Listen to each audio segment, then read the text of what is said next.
Hi everyone, welcome back to the product review of Kryptonite Death grip tie rods and sway bar end links.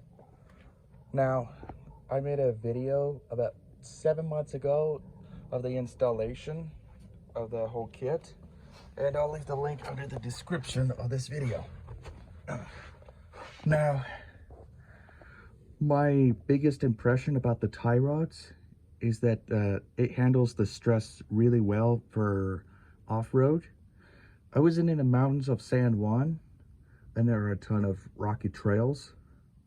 So it handled so well that if I had stock tie rods on them, it could snap like a twig.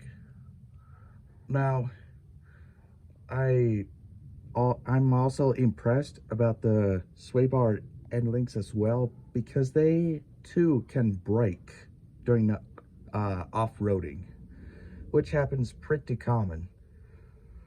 Now, the biggest question anyone would ask about the whole kit is it worth the money for off-roading enthusiasts, for Duramax owners? I would definitely say yes, absolutely. I would definitely recommend the Kryptonite tie rods and sway bar end links to anyone who is a Duramax owner like me. Now, if you have any questions about the sway bar end links or tie rods, leave the comments below and I will answer them, and I will see you guys around.